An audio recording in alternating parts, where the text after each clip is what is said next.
ക്ഷമയുടെ മധ്യത്തിൽ അല്ലെങ്കിൽ ക്ഷമയ്ക്കകത്ത് ഒരു പുനരുത്ഥാനത്തിൻ്റെ ശക്തിയുണ്ട്. യേശു കർത്താവ് കാൽവരി ക്രൂശിൽ ആ ക്ഷമയുടെ പ്രാർത്ഥനയാണ് പുനരുത്ഥാനത്തിലേക്ക് നയിക്കുവാൻ യേശുവിനെ ശക്തിപ്പെടുത്തിയത്. ആമേൻ. എവിടെ ക്ഷമയുണ്ടോ അവിടെ ഒരു പുനരുത്ഥാനമുണ്ട്, അവിടെ ഒരു ഉയർത്തെഴുന്നേൽപ്പുണ്ട്. നിങ്ങൾ നിങ്ങളുടെ ശത്രുക്കളോട് ക്ഷമിച്ചു നോക്കിയേ, നിങ്ങളുടെ ജീവിതത്തിനകത്ത് വലിയൊരു ഉയർത്തെഴുന്നേൽപ്പ് വരുവാനിടയായിത്തീരും. ചില മുറിവുകൾ ഉണങ്ങാത്തത്, ഹൃദയത്തിനകത്ത് ഉണങ്ങാത്ത മുറിവുകൾ ഉള്ളത് കൊണ്ടാണ് ശരീരത്തിലെ മുറിവുകൾ ഉണങ്ങാത്തത്.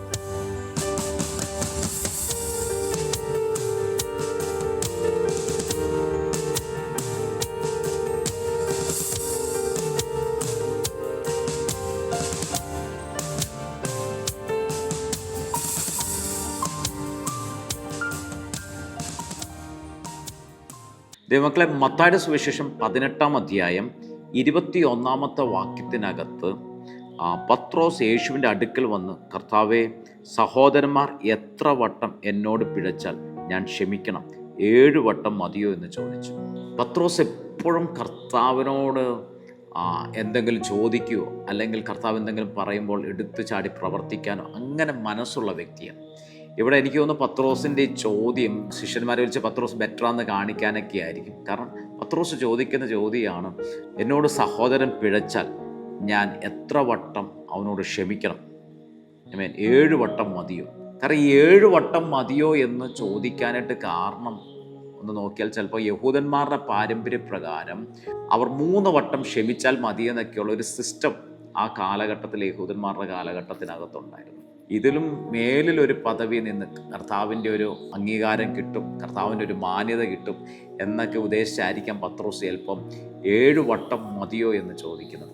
പക്ഷേ യേശു കർത്താവ് അതിനകത്ത് ഒരു ആൻസർ പറയുന്നത് എങ്ങനെയാണ്? 22-ാമത്തെ വാക്യത്തിനകത്ത് യേശു അവനോട് 7 വട്ടമല്ല 70 വട്ടം എന്ന് ഞാൻ നിന്നോട് പറയുന്നു എന്ന് പറഞ്ഞു. അപ്പോൾ യേശു പറയുക 7 വട്ടമല്ല 70 വട്ടം. Jesus said unto him, I said not unto thee until 7 times, but until 70 times 7. അത് മലയാളത്തിനകത്ത് ഇങ്ങനെ പറയുന്നു, 70 വട്ടം. എന്താണ് 70 വട്ടം ക്ഷമിക്കുക എന്ന് പറഞ്ഞാൽ? 70 വട്ടം ക്ഷമിക്കുക എന്നുള്ള ആ കണക്ക് നോക്കി നമുക്ക് മുന്നോട്ട് പോകാം.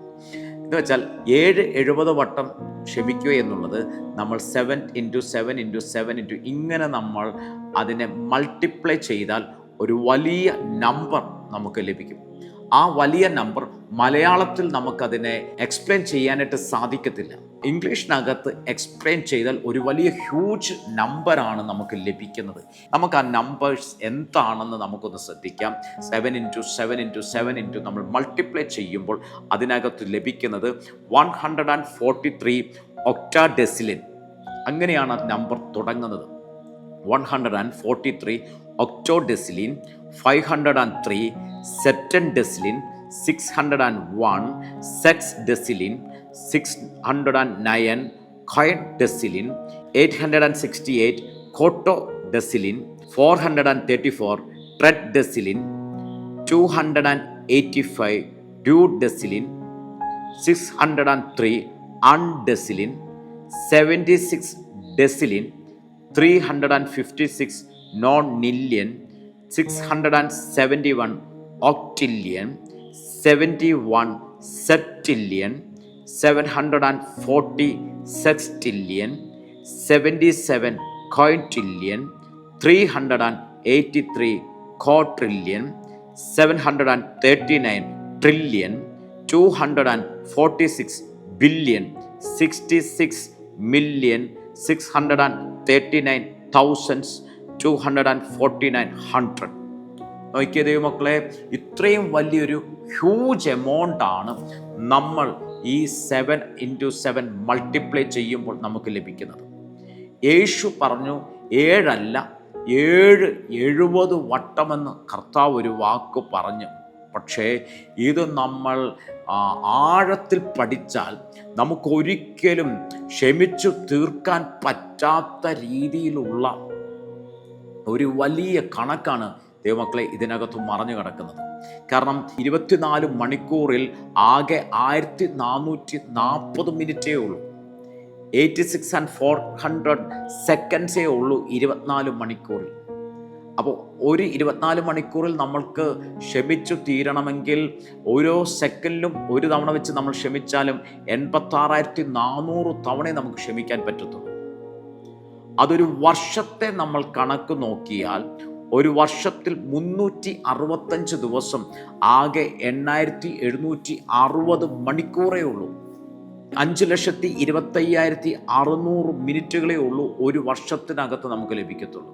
എന്നാൽ സെക്കൻഡിൻ്റെ കണക്ക് നമ്മൾ നോക്കിയാൽ 3,15,36,000 സെക്കൻഡുകളേ ഉള്ളൂ ഒരു വർഷത്തിൽ നമ്മൾക്ക് ലഭിക്കുകയുള്ളൂ. അങ്ങനെയുള്ള സെക്കൻഡുകൾ നമ്മൾ നോക്കിയാൽ 100 വർഷം ആയുസ്സുള്ള ഒരാൾക്ക് ആകെ ക്ഷമിക്കാൻ പറ്റുന്നത് 315,36,00,000 സെക്കൻഡുകളെ ക്ഷമിക്കാൻ പറ്റത്തുള്ളൂ. എങ്കിൽ പോലും യേശു പറഞ്ഞ കണക്കിൻ്റെ ആ ഒരു അളവിന് നമുക്ക് എത്താൻ പറ്റത്തില്ല.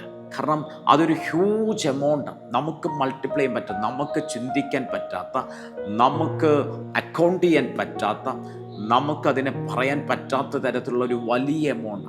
കാരണം 143 ഒക്ടോഡെസിലിൻ തൊട്ടാണ് ആ കണക്ക് സ്റ്റാർട്ട് ചെയ്യുന്നത്. ആമേൻ. അപ്പോൾ ഇവിടെ കർത്താവ് പറഞ്ഞതിൻ്റെ മീനിങ് എന്താണെന്ന് നോക്കിയാൽ അത് സിമ്പിളാണ്.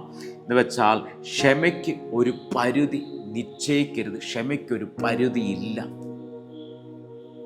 കർത്താവിൻ്റെ പരസ്യ ശുശ്രൂഷയുടെ ആരംഭം തൊട്ട് കർത്താവ് ഓരോ വ്യക്തികളോടും ക്ഷമിക്കാൻ തുടങ്ങിയത്. ആ ക്ഷമ ക്രൂശിൽ കടന്നുകൊണ്ട് തന്നെ കർത്താവ് ആവർത്തിച്ചു, ഇവർ ചെയ്യുന്നത് എന്തെന്ന് ഇവരറിയുന്നില്ല, ഇവരോട് ക്ഷമിക്കണമേ. ആരംഭം തൊട്ട് അവസാനം വരെ കർത്താവ് ഓരോരുത്തരോടും ക്ഷമിക്കുക.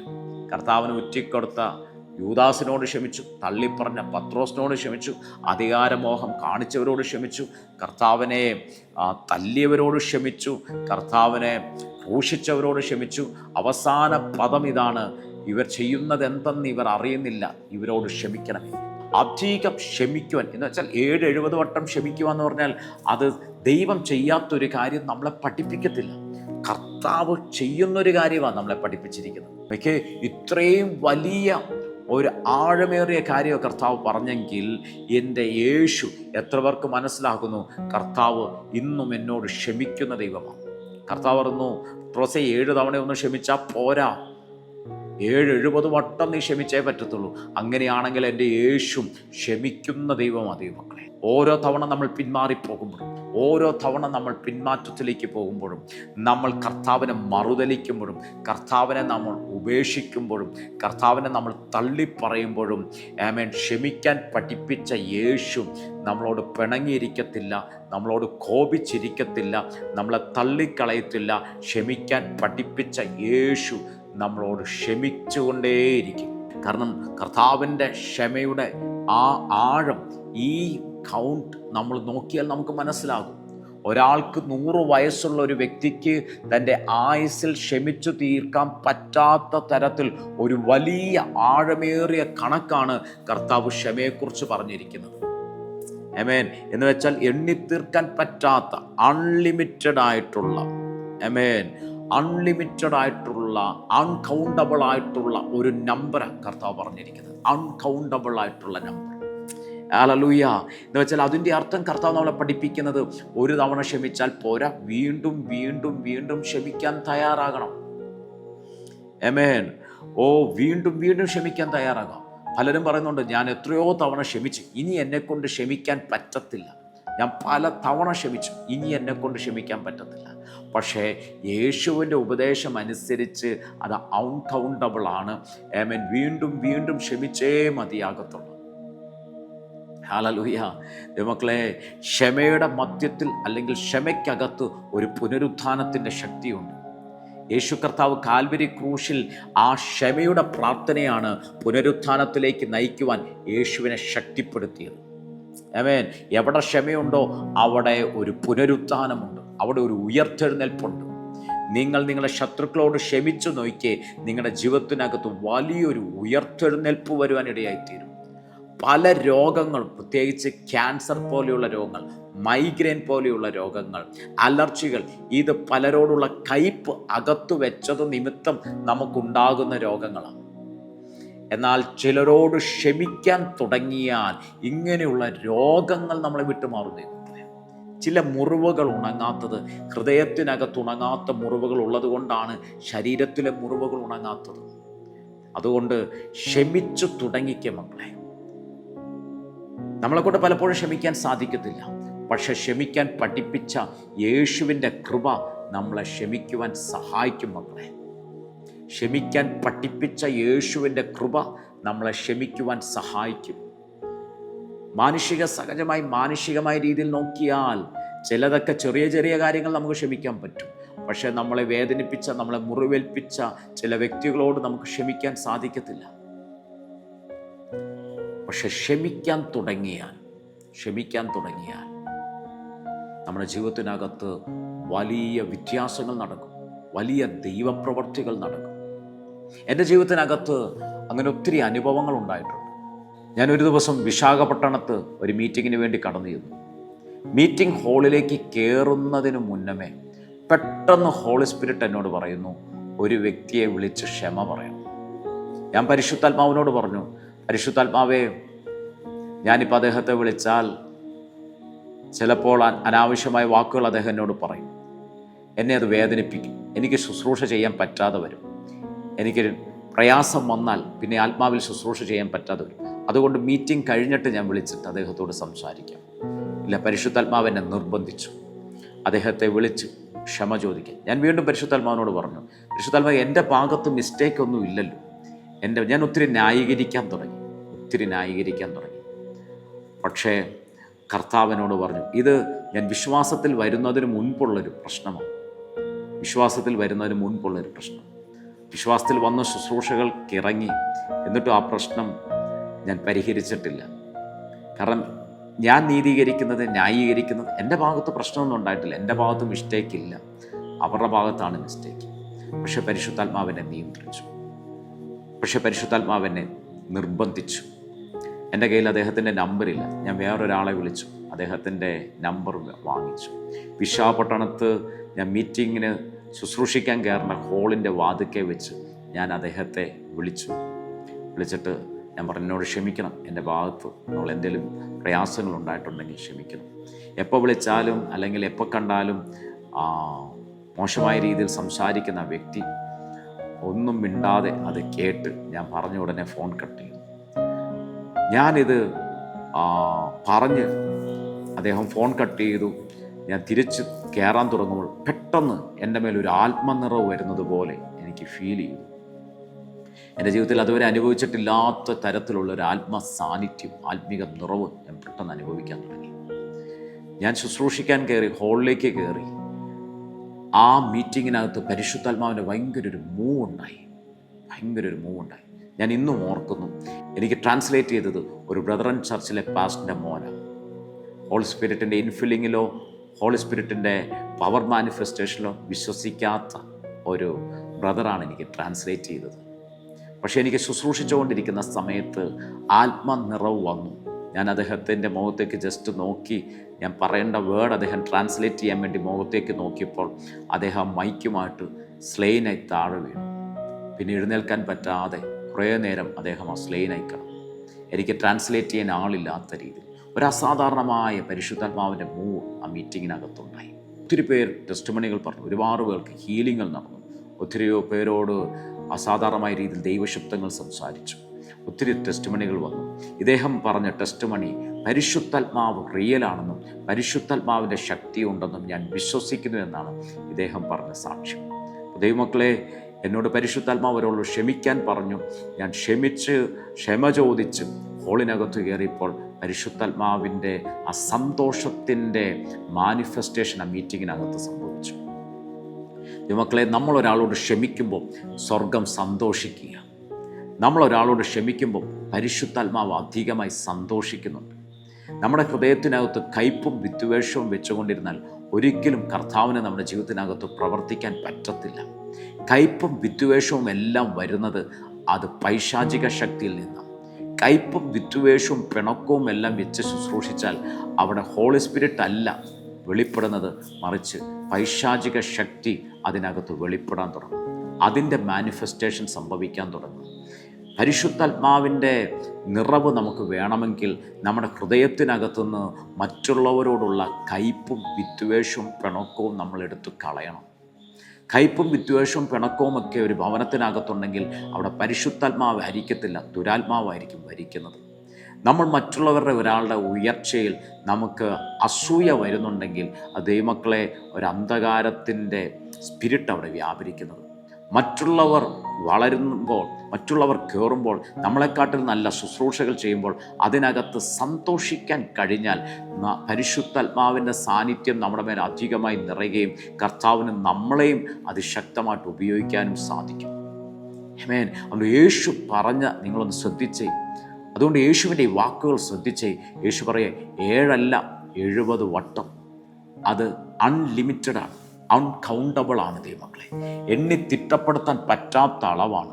ഇന്ന് നിങ്ങളുടെ ജീവിതത്തിനകത്ത് ഇനിയും ക്ഷമിക്കാൻ പറ്റാത്ത കാര്യങ്ങളുണ്ടെങ്കിൽ നിങ്ങൾ വിളിച്ച് ക്ഷമ ചോദിക്കേണ്ടവരോടാണെങ്കിൽ വിളിച്ച് ക്ഷമ ചോദിച്ച്, ദൈവ സാന്നിധ്യത്തിൽ ക്ഷമ ചോദിച്ച്, കർത്താവിനോട് ക്ഷമ ചോദിച്ച്, അടുത്തുള്ളവരോട് നേരിട്ട് കണ്ടവരോട് ക്ഷമ പറഞ്ഞ്, കർത്താവിന് വിരോധമായി നിങ്ങൾ എന്തെങ്കിലും ചെയ്തിട്ടുണ്ടെങ്കിൽ നിങ്ങൾ കർത്താവിനോട് ക്ഷമ ചോദിച്ചാട്ടെ.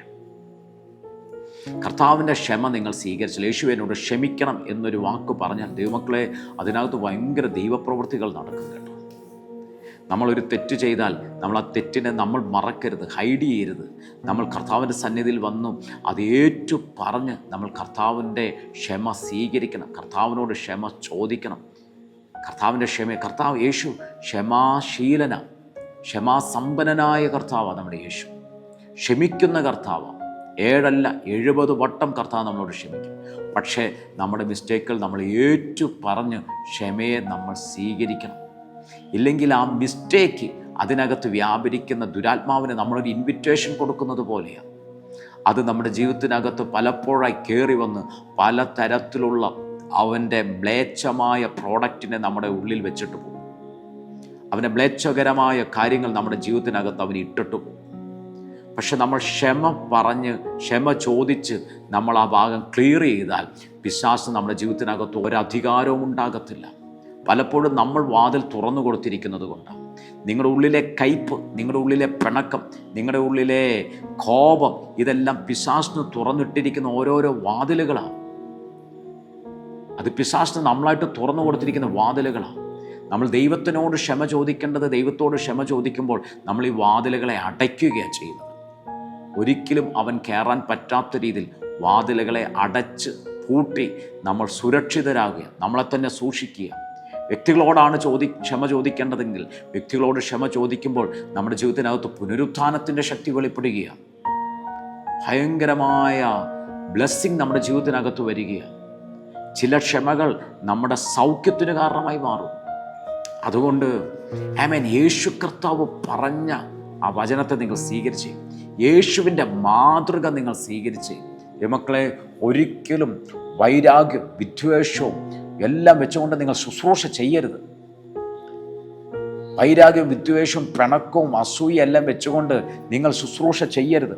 നിങ്ങളുടെ ഹൃദയത്തിനകത്ത് അങ്ങനെ ഒരു ഡീമൻ കയറിയിട്ടുണ്ടെങ്കിൽ ദൈവസന്നിധിയിൽ അതിനെ ഒന്ന് ക്ലിയർ ചെയ്താട്ടെ. നിങ്ങൾ അതിനെ ഒന്ന് ക്ലിയർ ചെയ്താട്ടെ. യേശുവിൻ്റെ രക്തത്താൽ ശുദ്ധീകരിച്ചാട്ടെ.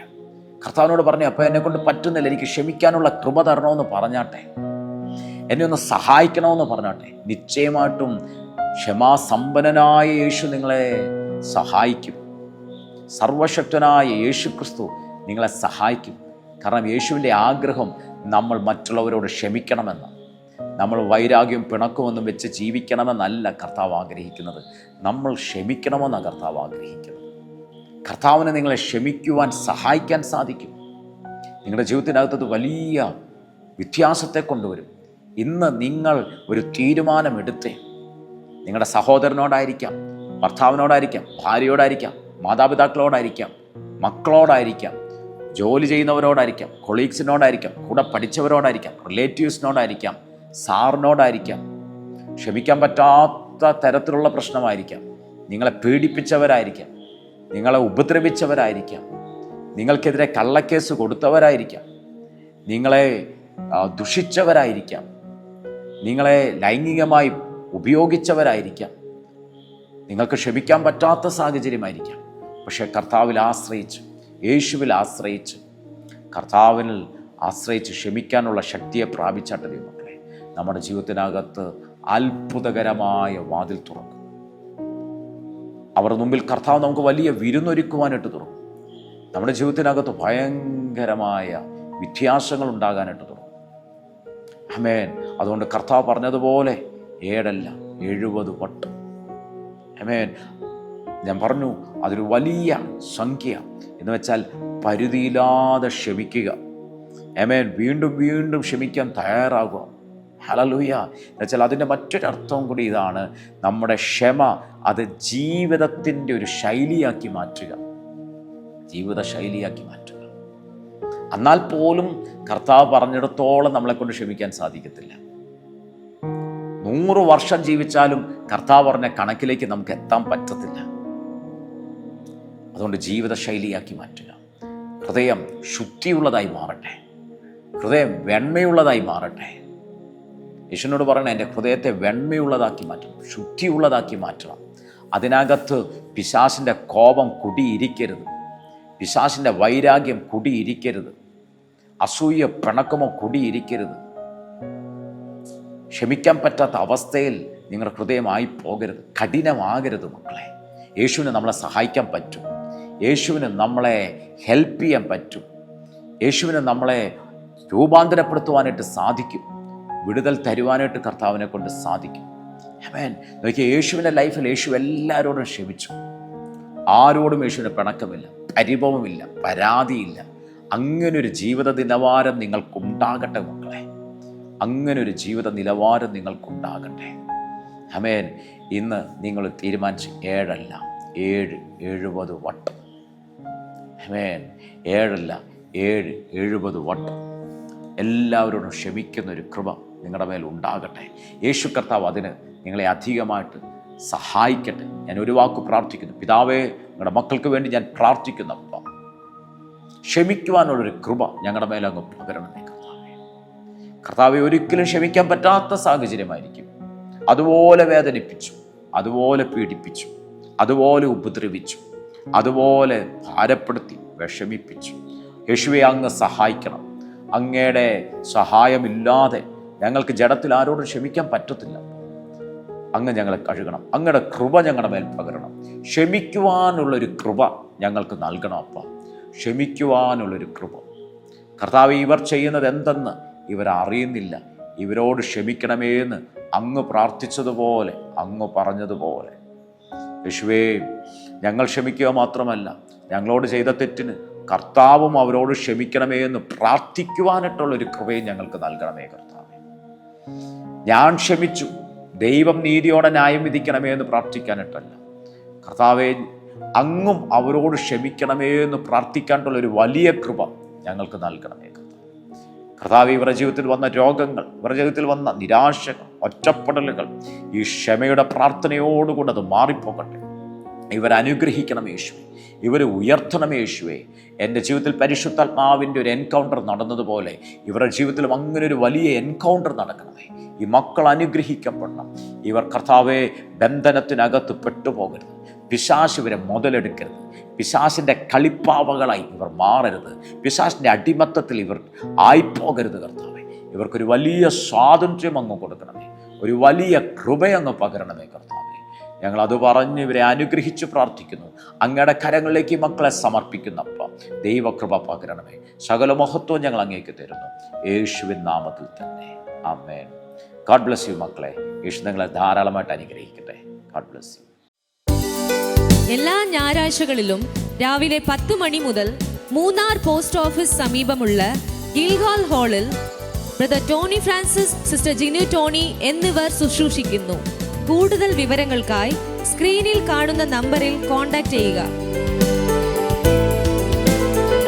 എല്ലാ ഞായറാഴ്ചകളിലും രാവിലെ 7:30 ഓൺലൈൻ വർഷിപ്പ് സൂം പ്ലാറ്റ്ഫോമിൽ നടത്തപ്പെടുന്നു.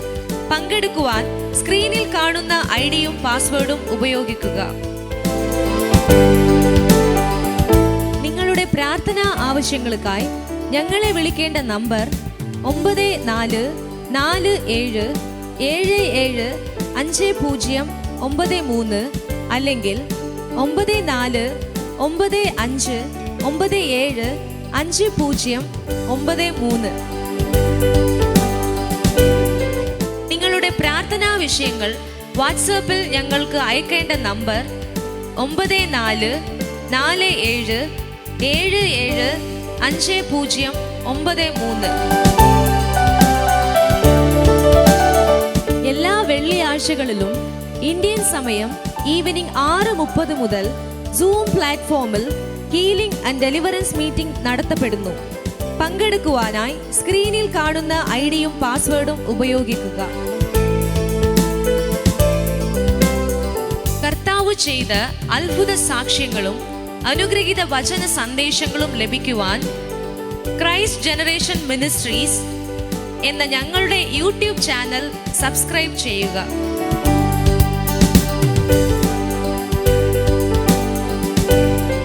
Brother Tony Francis, sister Jinu ടോണിയുടെയും അപ്കമിംഗ് മീറ്റിംഗിനെ കുറിച്ച് അറിയുവാനും മീറ്റിംഗ് നടത്തുവാനും 9447442660 എന്ന നമ്പറിലോ 9447775093 എന്ന നമ്പറിലോ ഞങ്ങളെ കോൺടാക്റ്റ് ചെയ്യുക.